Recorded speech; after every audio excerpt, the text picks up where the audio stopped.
নবীর কত মায়া, নবীর কত মায়া, নবীর কত মায়া। দুনিয়া থেকে বিদায় হওয়ার সময় উম্মতের কথা নবী বলল না। যেদিন মালাকুল মউত আজরাইল নবীর পাশে বসা, এই সময় উম্মত বলে নাই, নিজের মেয়ের কথা জিজ্ঞাসা করে না, নাতির কথা জিজ্ঞাসা করে না, জামাইয়ের আলীর কথা জিজ্ঞাসা করে না। একমাত্র উম্মতের জন্য নবী কান্দে, উম্মতের জন্য নবী কান্দে। শুধু যাওয়ার সময়, যেদিন নবী দুনিয়াতে আগমন করছে, কেউ বলে 12 তারিখ, কেউ বলে 8 তারিখ, কেউ বলে 9 তারিখ, 8 হইয়া 12 হই তারিখ হই পীর के दिन सुबह सादिक की 8 হইয়া 12 হই মানে 8 অথবা 12। পীর के दिन মানে সোমবার দিন, সুবে সাদিক के वक्त মানে সুবে সাদিকের সময়, যেদিন নবী দুনিয়ার জমিনে পদার্পণ করছে, সেদিনের অলৌকিক একটা ঘটনা হলো। আম্মা জান আমেনা বলেন, আমি তাকায়া দেখি পৃথিবীর প্রত্যেকটা সন্তান দুনিয়াতে আসে কাঁদতে কাঁদতে, আমার ছেলেও কাঁদছে। কিন্তু আশ্চর্য হয়ে গেলাম, আমার ছেলে দুনিয়ায় আসার সাথে সাথে সাথে আমার ছেলে আল্লাহর কুদরতি পায় একটা সেজদা মেরে দিছে। চিৎকার দিয়া কোন সুবহান। এই সেজদায় পড়িয়া নবী কান্দে গো,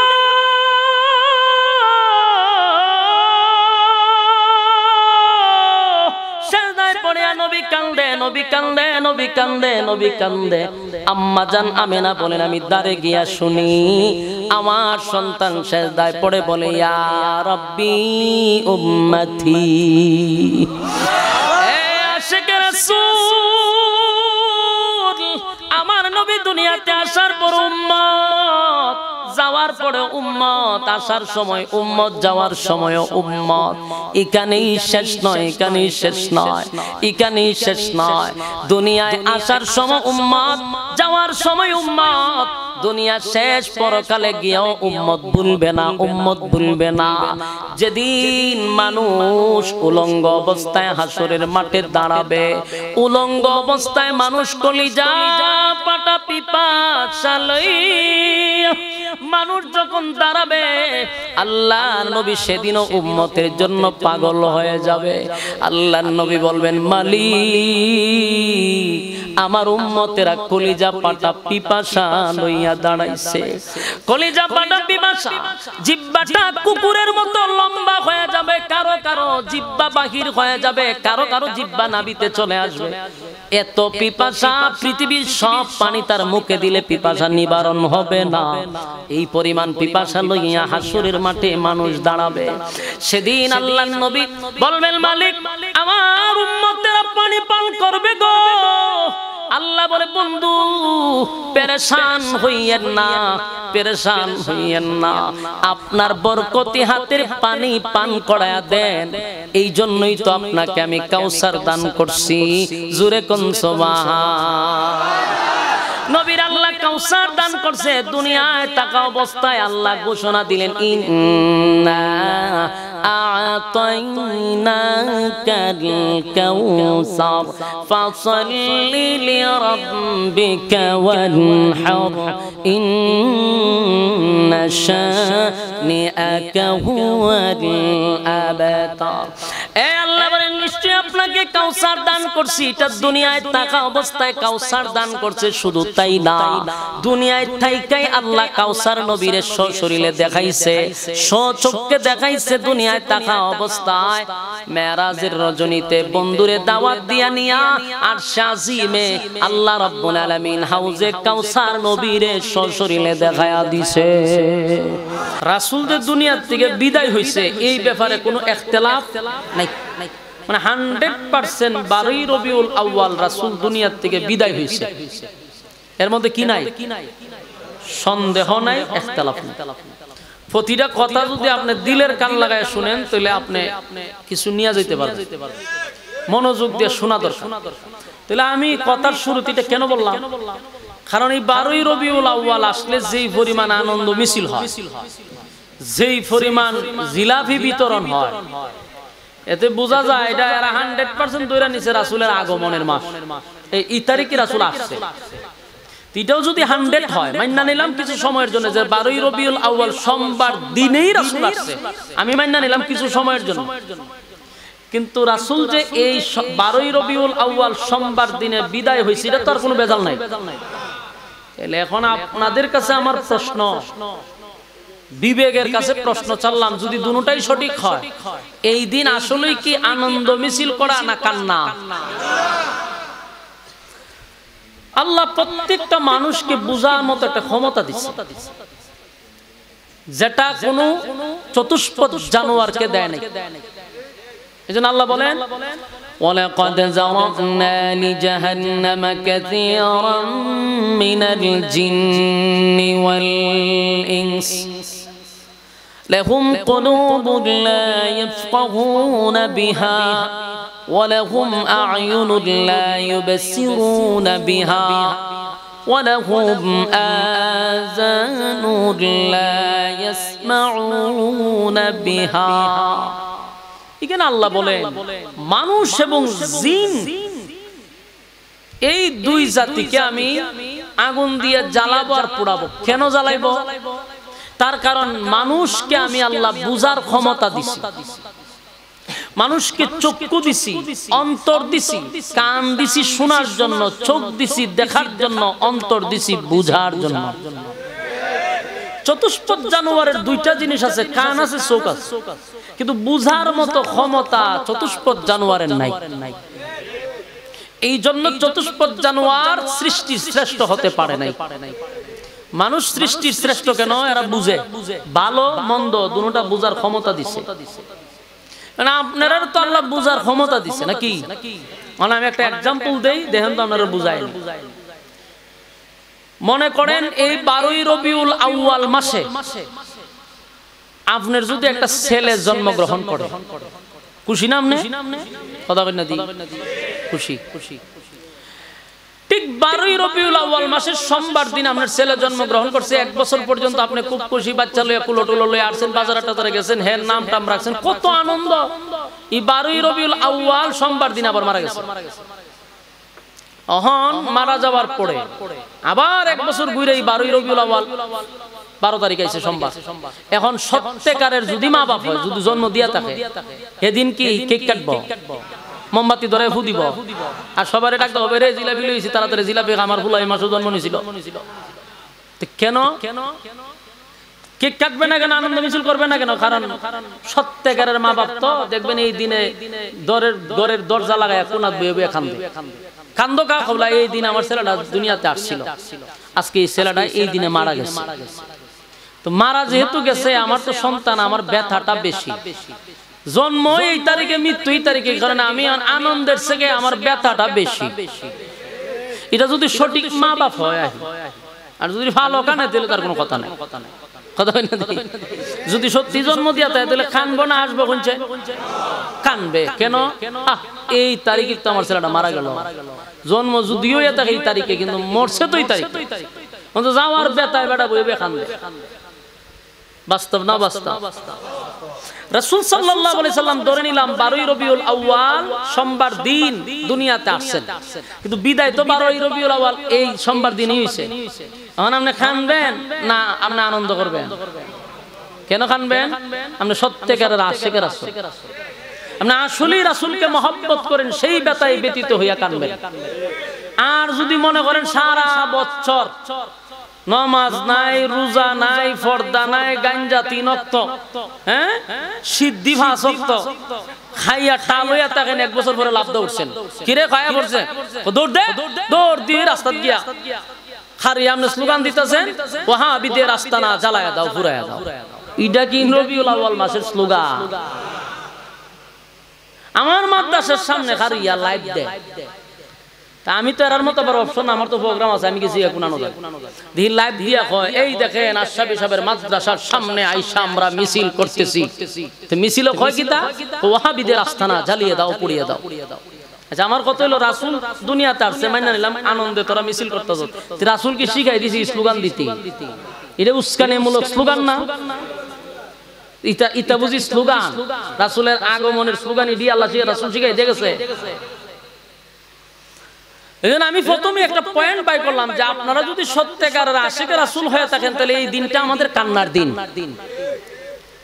কথা হই না দি এটা তো আমি দিলাম আপনাদেরকে যুক্তি এখন আসুন রাসূল সাল্লাল্লাহু আলাইহি সাল্লাম যে কাজগুলা কইরা গেছে আমরা রাসূলকে অনুসরণ অনুকরণ করি রাসূল যা করছেন আমরা তা করব রাসূল যা করেন না আমরা তা করব না তাহলে রাসূলের জীবনীটা হলো 63 বছর এর 3টা অধ্যায় আছে প্রথম অধ্যায়ের নাম হলো কাবলান নবুয়ত দ্বিতীয় অধ্যায়ের নাম হলো মাক্কি জিন্দেগি তৃতীয় অধ্যায়ের নাম হলো মাদানী জিন্দেগি এই 3টা অধ্যায় যদি আপনি স্টাডি করেন কোন একটা জায়গায় যদি আপনি দেখেন যে রাসূলের জন্ম তারিখে রাসূল নিজে সাহাবায়ে কেরামদেরকে লইয়া এই 1 কিলোমিটার একটু চক্কর দিছে আনন্দ মিছিল তাহলে তো আমরাও করতাম ঠিক না রাসূল করছে আমরা করব না কেন প্রত্যেকটা আলেম করতেই হবে বাধ্যতামূলক আর রাসূল যদি না করে এটার কোনো যুক্তি আছে করা বাদ দিলাম রাসূল করলো না এখন আসুন সাহাবায়ে কেরাম করছে কিনা সাহাবায়ে কেরামদের ইতিহাস যদি পড়েন কোথাও কি আছে সাহাবায়ে কেরাম এইভাবে দলবদ্ধ হইয়া মিছিল দিছার কইছে ওয়াহাবিদের আস্তানা জ্বালিয়ে দাও পুড়িয়ে দাও এজন্য ভাইলা গো যদি জিগাইটা কই পাইছো তো বাপ দাদা কিতাব বাপ দেখো বাপ দাদা কইরা গেছে বাপ দাদার দলিল দিয়ে ইসলাম চলে না ইসলাম চলে কোরআন এবং সুন্নাহ অনুযায়ী ঠিক কিনা বলেন তাহলে আমরা চলবো রাসূল যেইভাবে বইলা গেছে আমরা এইভাবেই চলবো সাহাবায়ে কেরাম যেই কাজ করছে আমরা সেইভাবেই চলবো ঠিক কিনা বলেন এখন আসুন আল্লাহর রাসূল দুনিয়াতে আসার কারণে আমরা কিন্তু বেজান না এরা আবার বলে কয় রাসূলের দুশমনরা নবী আসার কারণে এরা খুশি না তোর কপালে টাটা বড় খুশি না তোরে কইছে কেন রাসূল দুনিয়াতে আসার কারণে আসমান খুশি জমিন খুশি সূর্য খুশি চন্দ্র খুশি হ্যাঁ আকাশ খুশি সূর্য চন্দ্র গ্রহ নক্ষত্র পাহাড় পর্বত সাগর নদী নালা খাল বিল কীট পতঙ্গ আল্লাহর সৃষ্টি জগৎ সব রাসূলের আগমনে খুশি খুশি খুশি খুশি আমরা খুশি না হইলে ঈমান থাকবো খুশি না কইছি আমরা খুশি রাসূলের আগমনে খুশি রাসূল কোন সময় আগমন করছে জানেন সুবে সাদিকের সময় কোন সময় সুবে সাদিকের সময় সুবে সাদিকের সময় কেন বলে রাত আল্লাহর কাছে দরখাস্ত করছে আল্লাহ আপনার পেয়ারা বন্ধুকে আমার মধ্যে জন্ম দেন দিন আল্লাহর কাছে দরখাস্ত করছে আপনার বন্ধুকে আমার মধ্যে জন্ম দেন রাত আর দিন আল্লাহর কাছে দরখাস্ত দিব কোন সময় রাত্রে দিলে রাত দিন বেজা দিনকে দিলে রাত বেজা আল্লাহ তখন দিনকেও খুশি করলেন রাতকেও খুশি করলেন সুবে সাদিকের সময় বন্ধুরা পাঠাইছে সুবে সাদিক মানে দেখবেন কিছু রাত কিছু দিন ঠিক কি না তাহলে রাসূল আসার কারণে সবাই খুশি আমরাও খুশি কিন্তু দুঃখের বিষয় হলো আমরা আপনাদের মতো এই আনন্দ মিছিলটা করতে পারি না কেন পারি না কারণ আমরা রাসূলকে অরিজিনালি মহব্বত করি কারণ এই দিন আমরা জানি রাসূল বিদায় হইছে তাই আনন্দের চেয়ে ব্যথা বেশি বাস্তব না বাস্তব এখন আসুন সাহাবীদের জীবনী একটু দেখি তারা যদি আনন্দ করে থাকে আমরাও করব তারা যদি খাইন্দা থাকে আমরাও খানব ঠিক কি না রাসূল যেদিন দুনিয়া থেকে বিদায় হবে এদিন থেকে এর 2-3 দিন ধরে রাসূলের মাথায় ব্যথা ছিল বুকেও ব্যথা ছিল কারণ রাসূল সবসময় দোয়া করতেন আল্লাহ আমাকে শহীদি মরণ দাও তো আল্লাহ এই শহীদের মর্যাদা দেওয়ার জন্য ওনার বুকে এবং মাথায় ব্যথা দিয়েছে তো ব্যথায় ব্যতীত হইয়া রাসূল কখনো হুশ কখনো বেহুশ হয়ে যায় একবার চায় আবার বেহুশ হয়ে যায় তো সাহাবায়ে কেরাম তো সব সময় রাসূলের পিছনে নামাজ পড়তেন রাসূল ইমাম সাহাবীরা মুসল্লি তো ফজরের নামাজের সময় সব সাহাবীরা এসে কাতার বন্দী হইয়া বসা রাসূল আসতেছেন কিরে ঘটনা কি রাসূল আয় না অপেক্ষা করতে করতে একটা পর্যায়ে দেখে যে নামাজের ওয়াক্ত চলে যাবে রাসূল আসেন সাহাবীদের কলিজায় একটা মুসর মারছে রাসূলের পিছনে কি আর নামাজ পড়তে পারবো না অনেকক্ষণ অপেক্ষার পরে কান্না শুরু হয়ে গেছে সাহাবীদের মধ্যে এর মধ্যে একজন তাকায়া দেখে ইমামতির মুসল্লায় স্বয়ং আবু বকর দাঁড়ায় আছে যেই মাত্র আবু বকরকে ইমামতির মুসল্লায় দেখছে সাহাবীরা তো কান্না আর থামায় রাখতে পারছে না পুরা মসজিদে নববীতে কান্নার রুল পড়ে গেছে কেন রুল পড়ছে সাহাবীরা বুঝতে পারছে যেখানে আবু বকর দাঁড়ায় গেছে এখানে আর নবী দাঁড়াবে না কথা বুঝতেছেন আমার আবু বকর যেখানে ইমামতি দাঁড়ায় গেছে রাসূলের জায়গায় বুঝতে হবে এখন থেকে ইমাম আবু বকরকে মানতে হবে কান্নার রুল পড়ে গেছে। সাহাবীরা কান্না শুরু করছে, নামাজ শুরু হয়েছে, নামাজের মধ্যে কান্না শুরু হয়েছে। আল্লাহর রাসূলের হুশ ফিরলে আম্মা জান আয়েশা ছিল রাসূলের পাশে, জিগা আমার মসজিদে নববীতে নামাজ শুরু হইছে? কয় জি শুরু হইছে। রাসূল হুশ ফিরার পরে কয় আমি একটু দৃশ্যটা দেখতে চাই। আম্মা জান আয়েশা রাসূলকে এইভাবে আস্তে করে উপরের দিকে মসজিদে নববীর দিকে ধরায় রাখছে, কারণ মসজিদে নববীর একটা সাইডেই রাসূলের হুজুরা শরীফ, জানালা দিয়া রাসূলের চেহারাটা ধরে রাখছে। আল্লাহর রাসূল এক দৃষ্টিতে তাকায় রইছে, আর রাসূলের চেহারা দিয়া চোখ দিয়া মুক্তার দানার মতো পানিগুলা পড়তেছিল। আম্মা জান আয়েশা তাকায়া দেখে রাসূলের চোখ দিয়া পানি। আম্মা জান আয়েশা বলেন, ইয়া রাসূলুল্লাহ, ইয়া হাবিবাল্লাহ, মুক্তার দানার মতো আপনার চোখ দিয়া পানি পড়ে, নামাজের দৃশ্য দেখার পরে আপনি কান্দেন। নবী গো, আমার আব্বা নামাজ পড়াইতেছে, আপনার চোখ দিয়া দি পানি পড়ে, কেন কান্দেন? আমার আব্বা ইমামতি করে, আপনার অপেক্ষায় নামাজের রক্ত চলে যাবে। সাহাবীরা কান্না শুরু করে দিল, গোটা মসজিদে নববীর মধ্যে কান্নার রোল পড়ে গেছে। শেষে আমার আব্বা জান নামাজের ইমামতিতে দাঁড়ায়া গেল, সাহাবীরা কান্নার রোল ফালায়া দিছে। আল্লাহর নবীর চোখ দিয়া পানি পড়ে। আম্মা জান আয়েশা বলেন, পয়গম্বর আপনি কেন কাঁদেন নামাজের দৃশ্য দেখা? নবীজি বলেন, আয়েশা, সব কান্না কিন্তু দুঃখের কান্না না, কিছু কান্না হয় আনন্দের কান্না। এসব আমার আজকের কান্না হলো আনন্দের কান্না, আনন্দের কান্না, আনন্দের কান্না। আমি দুঃখে কান্দি না, আনন্দে কান্দি। আয়েশা গো, আজকে আমার মনের মধ্যে এত আনন্দ লাগলো, আমি নবী যদি দুনিয়া থেকে বিদায় হয়ে যায় আমার আর কোনো কষ্ট থাকবে না। কারণ যেই চোখের সামনে যে বিশাল এক জামাত আমি দেখতেছি, এই জামাত কায়েম করতে গিয়ে আমি নবীর শরীর থেকে অনেক রক্ত জড়াইছি। আয়েশা, নামাজটা কায়েম করতে গিয়া তায়েফের ময়দানে দাওয়াত দিতে গিয়া রক্তে রঞ্জিত হইছি, আমি বেহুশ হইছি। এই নামাজের দাওয়াত দিতে গিয়া মক্কায় সেজদায় গেলে বেঈমানরা আমার পিঠের উপরে উটের নাড়ি বুড়ি দিয়া রাখত, আমি সোজা হইয়া বসতে পারতাম না, আমার পিঠের উপরে নাড়ি বুড়ি রেখা দিত। এইভাবে আমার নির্যাতন করত। নামাজ কায়েম করতে গিয়ে আমার কত সাহাবী শাহাদাত বরণ করছে। আজকে আমি অসুস্থ, কিন্তু আমার সাহাবীরা নামাজ চালায়া নিচ্ছে, আমার অনুপস্থিতিতে আমার আবু বকর ইমাম হইয়া নামাজ চালাচ্ছে। এটা যে আমার আনন্দের বিষয়। নবীজির চোখ দিয়া মুক্তার মতো দানার মতো পানিগুলা টপ টপ করে পড়তেছিল। আল্লাহর নবী কখনো হুশ কখনো বেহুশ হয়ে যায়।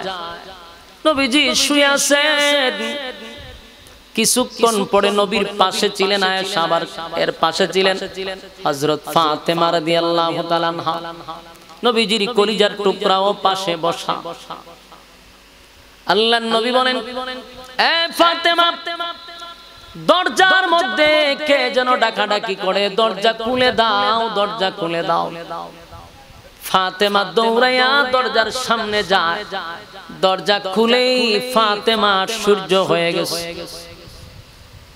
আশ্চর্য হইয়া চিৎকার দিয়া বলে, বাবা, কার জন্য দরজা খুলে দিব? কি দেখলাম, কি দেখলাম, কি দেখলাম? আল্লাহর নবী বলেন, মাগো, দরজা খুলে কি দেখলাম? বলে, বাবা, যেই লোকটার আমি দেখতেছি তার পা জমিনে, মাথা কই আমি দেখি না, সাত আসমানের উপরে। আশিকে রাসূল কথা কি বুঝতেছেন? আপনারা কি কথা শুনতেছেন? তো শুনলে হ্যাঁ হু কইেন, শুধু শুননা দেন তো কইেন বলে হ্যাঁ শুনতাছি। বুবার মতো বসে থাকেন। কথাগুলি একটু মনোযোগ দিয়ে শুনেন আশিকে রাসূল, দিলের কান লাগায় শুনেন। কেন আমরা লাফালাফি করি না, কেন আনন্দ করি না? কথাগুলি যদি এখন থেকে শুনেন তাহলে শেষ পর্যন্ত বুঝে আসবে। আল্লাহর নবী বললেন ফাতেমা দরজা খোলো। ফাতেমা দরজা খুলিয়াই চিৎকার মারলো আর বলল বাবা কার জন্য দরজা খোলার অনুমতি দিলেন? আল্লাহর নবী বলেন কেন গো মা? বলে বাবা দরজা খুলে দেখি পা জমিনে, মাথা তালাশ করে পাই না। এটা তো 7 আসমানের উপরে, মানে পা জমিনে মাথা 7 আসমানের উপরে। এত বড় মানুষ দেখা আমি ভয় পেয়ে গেলাম। আল্লাহর নবী বলেন ফাতেমা এটা দুনিয়ার কোন সাধারণ কোন মানুষ না গো মা, দুনিয়ার কোন সাধারণ মানুষ না। তার বাড়ি মক্কায়ও না, মদিনায়ও না। যিনি তোমার সামনে দাঁড়িয়ে আছে উনি হলেন মালাকুল মউত আজরাইল। ফাতেমা চোখ দিয়া পানি ছেড়ে চিৎকার দিয়া বলে বাবা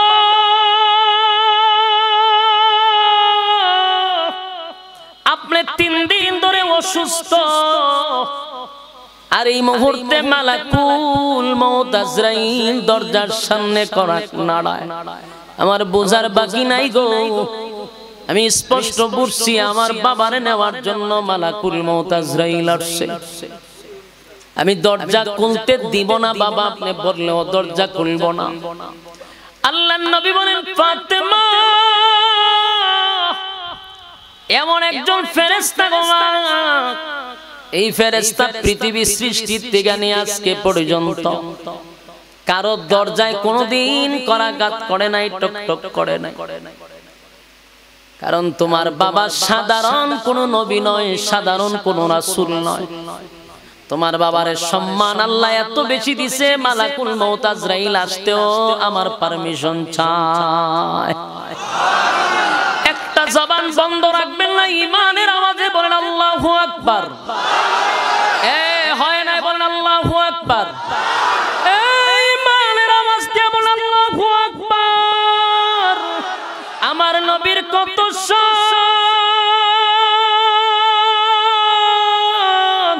নবীর শান, নবীর শান। মালাকুল মউত আজরাইল আসমান জমিন সৃষ্টি হওয়ার পর থেকে আজরাইল যার কাছে আসছে অনুমতি লাগে না, অনুমতি লাগে না। কিন্তু নবীর কাছে আসতে গিয়া অনুমতি চায় রে, অনুমতি চায়। আম্মা জান আয়েশা নবীর পাশেই বসা। আল্লাহর নবী বলেন ফাতেমা গো দরজা খুলে দাও, দরজা খুলে দাও, দরজা খুলে দাও। তুমি যদি দরজা খুলে না দাও, উনি এমন একজন ফেরেশতা, উনি দরজা না খুললেও আমার সামনে চলে আসবে। তাই দরজা খুলে দেওয়াটা ইজ্জত। ফাতেমা দরজা খুলে দিল, কান্নায় ভেঙে পড়ল। সাথে সাথে মালাকুল মউত আজরাইল নবীর পাশে আয়েশা বৈশা গেছে, নবীর পাশে বৈশা গেছে। আল্লাহর নবী বলেন তুমি কে? বলে আমি মালাকুল মউত আজরাইল। আল্লাহর নবীর বোঝার বাকি নাই মালাকুল মউত আজরাইল কেন আসছে। নবী কোনো কথা বলে না মালাকুল মউত আজরাইলের কাছে, কিন্তু মালাকুল মউত আজরাইল বলে নবী গো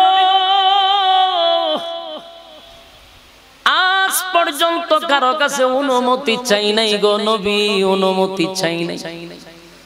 কিন্তু আজকে এমন এক জায়গায় আসছি আমার আল্লাহ আসার সময় বারবার বলছে আজরাইল রে কার কাছে যাইবি বুঝা যা, কার কাছে যাবি বুঝে শুনে যা, সাবধান কোনো বেয়াদবি যেন না হয়। আমার বন্ধুর কাছে যাইবি আদবের সাথে যাইবি, অনুমতি যদি দেয় তাহলে প্রবেশ করবি, অনুমতি যদি না দেয় কথা না বলে সোজা আবার চলে আসবি। নবীজি আমার আল্লাহ আমারে জানায়া দিছে আপনি অনুমতি দিলে আপনার সঙ্গে কথা বলবো, অনুমতি না দিলে আবার রিটার্ন চলে যাব। আল্লাহর নবী বলেন মালাকুল মউত আজরাইল তুমি বসো, আমি জিবরাইল না আসা পর্যন্ত কথা বলবো না।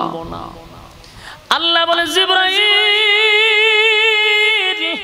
আমার বন্ধু তোমারে তালাশ করে জিবরাইল নবীর সামনে আসছে। কোনদিন জিবরাইল আসতে গিয়ান জিবরাইলের চোখে পানি নবী দেখে না, কিন্তু আজকে জিবরাইল আইসা চোখ দিয়া পানি চাইরা কান্না শুরু করে দিছে। আল্লাহর নবী বলেন, জিবরাইল রে তুমি কেন কান্দো, তুমি কেন কান্দো? আপনার কাছে এত আসছি, যতবার আসতাম আমি ওহী নিয়ে আসতাম। আমি ওহী নিয়ে আসার কারণে আমার এত ইজ্জত ছিল, এত সম্মান ছিল, আমি অনেক উপরে যেতে পারতাম। ওহীর কারণে আমি অনেক উপর থেকে গিয়া ওহী আনতাম। আজকের পর থেকে ওই জায়গা যাওয়া আমার বন্ধ হয়ে গেছে। আর কোনোদিন দুনিয়া আপনার সঙ্গে সাক্ষাৎ হবে না। তাই তো বেতাই ব্যতীত হইয়া কান্দি। ছোট থেকে আল্লাহ দায়িত্ব দিছে আপনার সঙ্গে থাকার জন্য। আমি আপনার বডিগার্ড হিসাবে ছিলাম, সব সময় আপনার পাশে ছিলাম, আর আপনার কাছে আশা হবে না। নবীজি বুঝতে পেরে বলেন, জিবরাইল রে মালাকুল মউত কেন আসছে? জিবরাইল বলেন, নবী গো আপনি জানেন এই পৃথিবীতে যত নবী রাসূল আসছে সবাই তো বিদায় হইছে, আপনারও এই পৃথিবী থেকে বিদায় হতে হবে। কিন্তু আল্লাহ শর্ত দিছে, আপনি যদি থাকতে চান আপনাকে আপনার ইচ্ছা অনুযায়ী থাকতে দিবে। আপনি চলে যাইতে চাইলে আপনার রফিকে আলার কাছে আপনার বন্ধু অপেক্ষায় আছে, আপনার বন্ধু আপনার জন্য অপেক্ষায় আছে। নবীজির দুই চোখ বেয়ে বেয়ে পানি পড়ে। এই গভীর মনোযোগ দিয়া কথাগুলি শুনেন। এই কথা শোনার পরে যাদের দিল নরম না হয়, যাদের চোখ দিয়া পানি না আসে, বুঝবেন আপনার কলবে মোহর মারা হয়ে গেছে। এই ঘটনার পরে যদি চোখ দিয়া পানি না আসে, দিলটা নরম না হয়, তাহলে নিজের কপালে নিজে তাফা দিয়া বলেন, আল্লাহ আমার কলবে কি আপনি কলব মোহর মাইরা দিছেন, আমার দিল কেন নরম হয় না? নবীর ইন্তেকালের কথা শোনার পরে যদি কোনো আশিকের চোখ দিয়া পানি না আসে, বুঝতে হবে কপাল পুড়ে গেছে। দিলের কান লাগায় শুনেন, বিশেষ করে আশিকের রাসূলের উদ্দেশ্যে বয়ানটা করতেছি, একটু মনোযোগ দিয়া শুনেন। খালি কয় আমরা বলে নবীর শান বলি না, নবীর শান বলি না। জিগায় যদি শানটা কেমনে কয়, এদের ধারাভাষ্যকার হলো নবীর শান কইতে গেলে গান গাইতে হয়। এই গানদারও এরা শান মনে করে না, অথচ আল্লাহর নবীর শান যত জায়গায় আল্লাহর নাম তত জায়গায় নবীর নাম। কোরআনে আল্লাহ বহু জায়গায় রাসূলের শান সম্পর্কে আলোচনা করেছেন। কোরআনে দুইটা সূরা আছে, একটা আল্লাহর জন্য একটা নবীর জন্য। সুবহানাল্লাহ।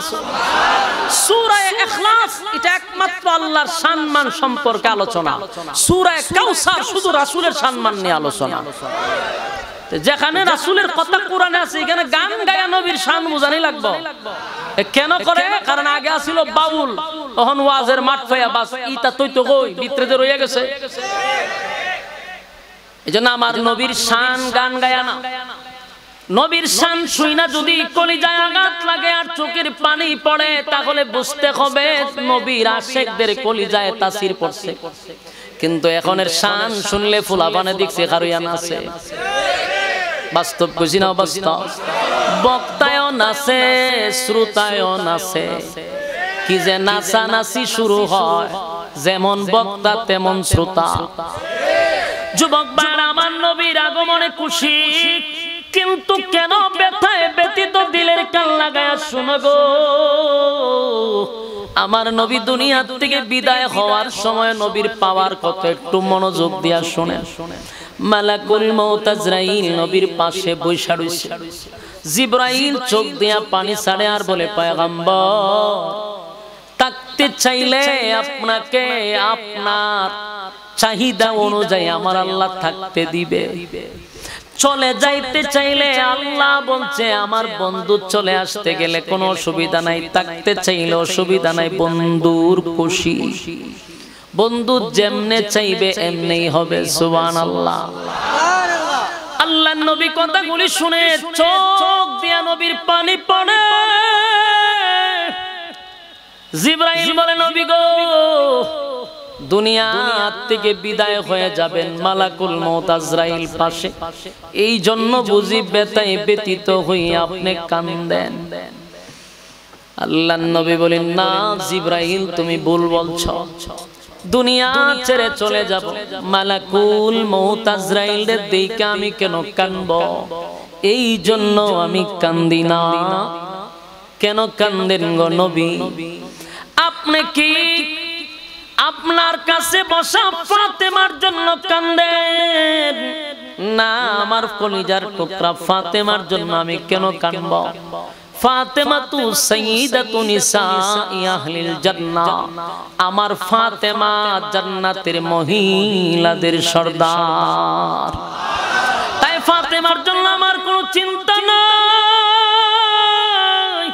ফাতেমার জন্য আমি কেন কাঁদব গো? আল্লাহর নবীর পাশেই বসা ছিল হাসাইন আর হুসাইন। জিবরাইল বলে, বুঝতে পারছি নাতিদেরকে নিয়ে অনেক সময় কাটাইছেন, নাতিদের কথা মনে হয়ে গেছে, এই জন্য কান্দেন। নবী বলেন, না, আল হাসান ওয়াল হুসাইন সাইয়্যিদা শাবাবি আহলিল জান্নাহ, এ হাসাইন আর হুসাইন তারাও জান্নাতি, জান্নাতের যুবকদের সর্দার। তাই আমি হাসাইন আর হুসাইনের জন্য কেন কাঁদব? জিবরাইল আর সহ্য হয়ে গেল, তাহলে নবী যাওয়ার কথা শুনা কেনই বা কান্দে? আল্লাহ নবীকে জিবরাইল বলে, নবী গো, কেন কান্দেন বলেন না। রফিকে আলার কাছে যাবেন, বন্ধুর কাছে বন্ধু যাইবেন, কেনই কান্দেন আপনি? কেন কান্দেন? এই পৃথিবী থেকে আপনাকে আল্লাহ বহুগুণ পরকালে দিবে। আল্লাহর নবী বলেন, জিবরাইল, যতদিন দুনিয়ার জমিনে ছিলাম গো, আমার আল্লাহ আমার সঙ্গে ওয়াদা দিছে, যতদিন আমি দুনিয়ায় থাকব আমার উম্মতের উপরে আমার আল্লাহ গজব দিবে না, একসাথে গজব দিয়া মারবে না আমার বরকতে। এখন তো আমি চলে যাব, আমার উম্মতের গুনার কারণে আমার মালিক যদি রাগান্বিত হয়ে যায়, আর আল্লাহ যদি আমার উম্মতরে একসাথে ধ্বংস করে দেয়, তাহলে আমার এতিম উম্মতরে আমি কার কাছে রেখে যাব? সেই ব্যথায় ব্যথিত হইয়া আমি কান্দি। আল্লাহ বলেন, জিবরাইল,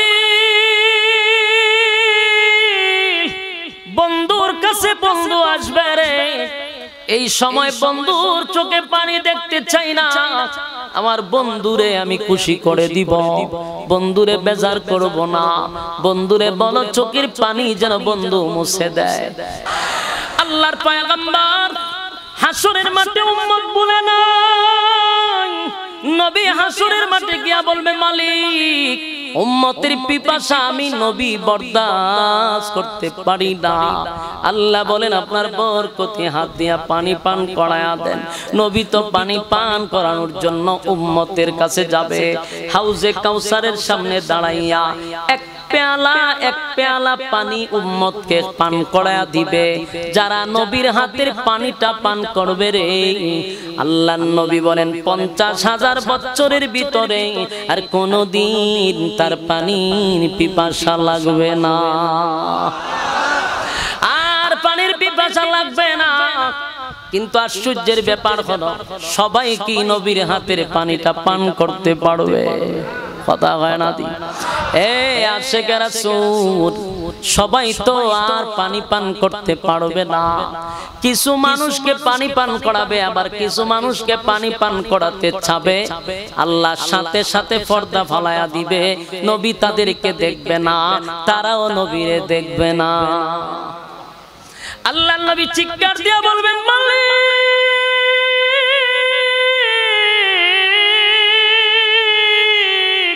হাউজে কাউসার আমি আপনার কাছ থেকে জোর করে আনি নাই, আপনি আমারে দিছেন উম্মতরে পানি পান করানোর জন্য, কিন্তু উম্মত পানি পান করতে চায়, মাঝখানে পর্দা ফালাইলেন কেন? আল্লাহ বলে, বন্ধু, আমি আল্লাহ যা জানি আপনি নবী তা জানেন না। এ যুবক ভাইরা, আল্লাহ বলে বন্ধু গো আপনার তো দুনিয়া তো মহব্বত উম্মতের জন্য, হাসরের মাঠে আইসো পেরেশান উম্মতের জন্য। আপনি তো পানি পান করাইতে চান, আমি কেন পর্দা ফলাইছি জানেননি? তার কারণ হলো যাদেরকে আপনি মহব্বত করে পানি পালায় পান করাইতে চান, তারা আপনি নবীর ইসলাম মানে নাই, আপনি নবীর ধর্ম তারা পালন করে নাই, আপনার রক্ত মাখা ইসলাম তারা পালন করে নাই, আপনার দান ভাঙ্গা ইসলাম তারা পালন করে নাই। তারা মন গড়া জিন্দেগি চালাইছে, যেটা কোরআনে নাই, যেটা হাদিসে নাই। যদি জিগাই কই পাইছত, কয় বাপ দাদা কইরা গেছে। তারা আপনার কোরআন হাদিস বাদ দিয়া বাপ দাদার দোহাই দিয়া জীবন চালাইছে। তাই আমি আজকে আপনার বরকতি হাতের পানি তাদেরকে পান করাইতে দিব না।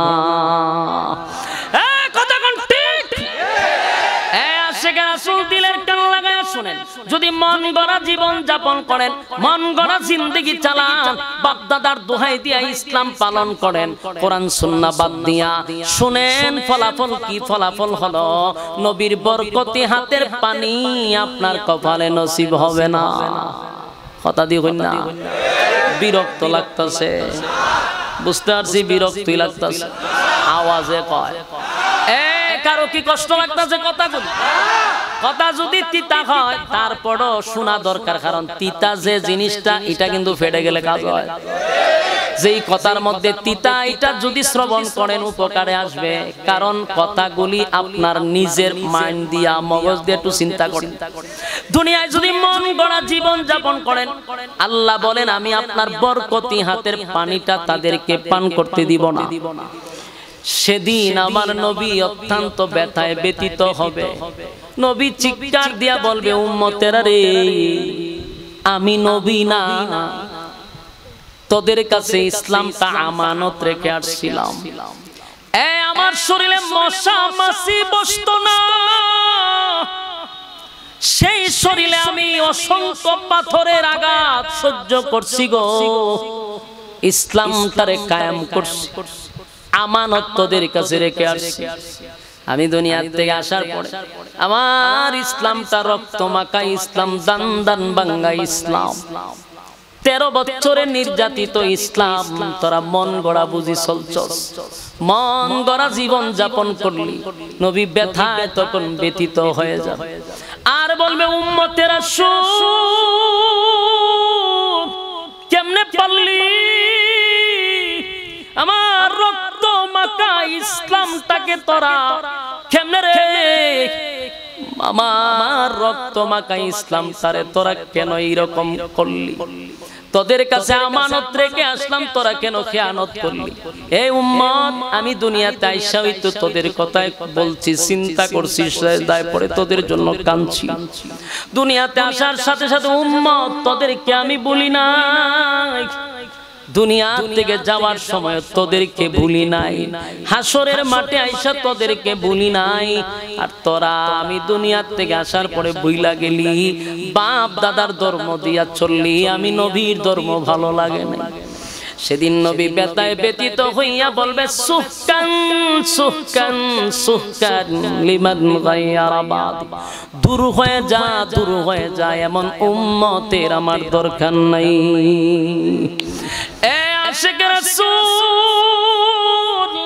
আমি আপনাদের কাছে জানতে চাই, বিবেকের কাছে প্রশ্ন রাখতে চাই, নবী যদি সেদিন আপনি আমারে বিদায় করে দেয়, বলুন আর কেউ সুপারিশ কইরা জান্নাতে নিতে পারবে? আমি আওয়াজটা জুড়ে শুনতে চাই। নবী ছাড়া কেউ সুপারিশ করার সেদিন ক্ষমতা রাখে না। স্পষ্ট ঘোষণা আমি আপনাদের কাছে মেসেজ দিয়া যাই, যদি আমাদেরকে অনেক বাবারা, অনেক পীরেরা বুঝায় হাসরের মাঠে পীররা সুপারিশ করবে, আল্লাহর কসম নবী ছাড়া কোন নবীও সুপারিশ করার ক্ষমতা রাখে না। সুপারিশ যদি করতে পারে আমার নবীকে আল্লাহ অনুমতি দিবে। আদম নবীর থেকে নিয়া ঈসা রূহুল্লাহ পর্যন্ত কোন নবী আল্লাহর সামনে দাঁড়াইয়া কথা বলার সাহস পাবে না। আদম নবীর থেকে ঈসা রূহুল্লাহ, সব নবীরা বলবে ইয়া রাব্বি নাফসি, ইয়া রাব্বি নাফসি। সবাই বলবে আল্লাহ আমার কি উপায় হবে, আমার কি উপায় হবে, আমার কি উপায় হবে। শুধুমাত্র কেবলমাত্র আমার নবী বলবে ইয়া রাব্বি উম্মতি, ইয়া রাব্বি উম্মতি। আল্লাহ আমার উম্মতের কি উপায় হবে গো। উম্মতের চিন্তা নবী করবে, সব নবীরা যার যার চিন্তা করবে। এই সরাইলের মানুষেরা ব্রাহ্মণবাড়িয়ার মানুষ, ব্রাহ্মণবাড়িয়াতে যেমন আলেম ওলামা আছে তেমন ভণ্ডামিও আছে, কথা হয় না। যেখানে ফেরাউন সেখানে মুসা, যেখানে নমরুদ সেখানে ইব্রাহিম। ব্রাহ্মণবাড়িয়াতে আলেম বেশি, ভণ্ডা ভণ্ডিও বেশি, কথা হয় না। আমি জন্য আপনাদেরকে বলি দিলের কান লাগায় শুনেন। শুধু আশরাফি নবীর বিরুদ্ধে কয়, অলির বিরুদ্ধে কয়, এরকম শুনেন গালাগালি করে। একটা বার আমার পুরা ওয়াজ ইন্টারনেটে দেওয়া আছে, শত শত বয়ান আছে, একটু শুনে দেখবেন কোন ওয়াজে নবীর বিরুদ্ধে গেলাম, কোন ওয়াজে অলির বিরুদ্ধে গেলাম। না না, আমরা ওলিয়া উলিয়াদেরকেও গালি দেই না। এই বাংলাদেশ পীর আউলিয়ার মাধ্যমে ইসলাম প্রচার হইছে। ওলি আউলিয়ারা যদি বাংলাদেশে না আসতো, সোনার বাংলাদেশে মুসলমান থাকতো না, দাদায় ভরে যাইতো। শাহজালাল শাহপুরান বাংলার জমিনে আইসা ইসলাম কায়েম করছে। এই দেশে নবী রাসূল আসে নাই, ওলিরা দ্বারা ইসলাম প্রচার হইছে। ওলির বিরুদ্ধে নয়, অলির বিরুদ্ধে নয়, তবে জড়ার ল্যাংটার বিরুদ্ধে। জড়া ল্যাংটায় যদি ফির দাবি করে তাহলে তার বিরুদ্ধে দাঁড়াইতে হবে। কোন মহিলা যদি ফির দাবি করে তার বিরুদ্ধে দাঁড়াইতে হবে, অথবা কোন ফিরে যদি মহিলা দিয়া পাউটি পায় তার বিরুদ্ধে দাঁড়াইতে হবে। আমরা বন্ডামিকে পছন্দ করি না, বন্ডামিকে প্রশ্রয় দেই না। সঠিক আল্লাহর ওলিদেরকে সম্মান করি, সম্মান করি, ইজ্জত করি। এই যুবক ভাইরা, আমরা কোন মাজারের বিরুদ্ধেও কথা বলি না, মাজার ভাঙ্গার পক্ষেও আমরা কথা বলি না। কারণ মাজারে জিয়ারত করা সুন্নত, সুন্নত সুন্নত, জিয়ারত করা সুন্নত। মাজারে গান বাজনা বাজানো হারাম, নারী পুরুষ একসাথে হইয়া নাচানাচি করা হারাম, এই সেজদা দেওয়া হারাম, শিরিক বেদাত করেন। এই জন্য বলি এই যুবক ভাই, কথাগুলি একটু দিলের কান লাগায় শুনেন। হাসরের মাঠে মা তার সন্তানকে ভালো করে চিনবে, এটা আমার সন্তান, বাবাও চিনবে, এটা আমার সন্তান। কিন্তু পরিচয় কেন দিবে না জানেননি? যদি পরিচয় দেই গো, যদি আমার সন্তান আমার কাছে একটা নেকি চায়, কোত্থেকে একটা নেকি দিব? হাসরের মাঠে একটা নেকি কেউ কাউরে দিবে না। বাবা সন্তানকে দিবে না, মা তার সন্তানকে একটা নেকি দিবে না। যুবক ভাইরা, আমি আপনাদের বিবেকের কাছে প্রশ্ন করি, মার থেকে কি পীরের আদর বেশি? মার থেকে মাসির আদর যেখানে বুঝবেন সন্দেহ আছে। আমার মা বাবার থেকে পীর আপন নয়। যত বড় পীর হোক তার দোয়া কবুল হইতে পারে, নাও হইতে পারে, কোনো গ্যারান্টি। কিন্তু মা বাবার দোয়া 100-এ সন্তানের জন্য কবুল। সরাইলের বাইরা, মা বাবার দোয়া 100% কবুল। এত বড় পীর গড় রাইকা কেমনে রে তুই জড়া ল্যাংটার পিছে দৌড়াস? মা বাবার থেকে বড় পীর আল্লাহর জমিনে কেউ নাই। বছরে 1 কেজি গোশত মা বাবারে খাওয়ায় না। বাবার দরবারে গরু ছাগল লইয়া গিয়া হাজির হয়, অথচ নিজের মা বাবা বছরে 1 কেজি গোশত খাইতে পারে না।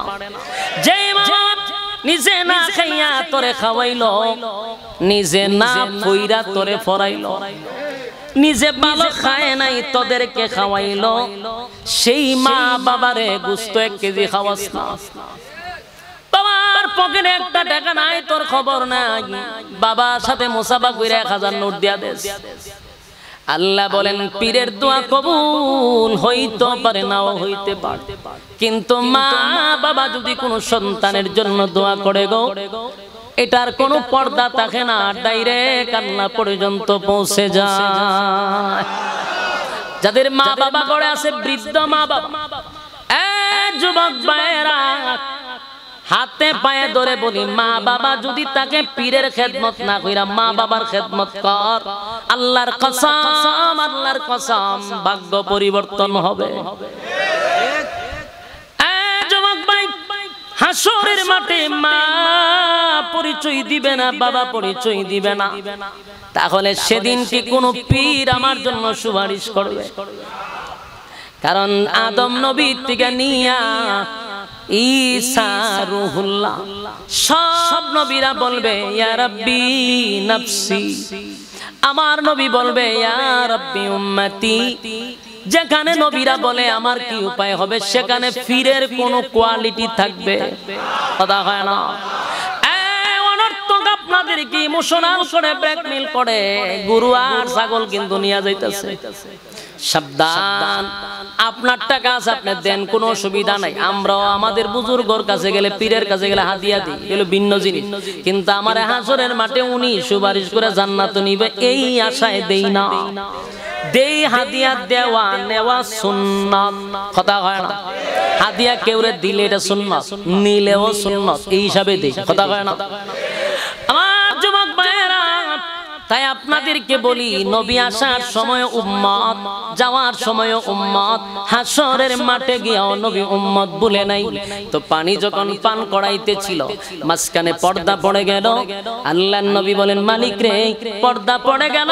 আল্লাহ বলেন, বন্ধু আপনার রেখে যাওয়া ইসলাম পালন করে নাই। নবী দুঃখে বলবে, সোকান সোকান, দূর হয়ে যা, দূর হয়ে যা। এমন উম্মতের কোনো দরকার নাই। সেদিন আপনাকে আর সুপারিশ করার কেউ থাকবে না। যুবক ভাই, দিলের কান লাগায় শুনেন, তাহলে এই কান থেকে আমরা কি বুঝলাম? আমার নবী উম্মতের জন্য তার কত মায়া দরদ ছিল।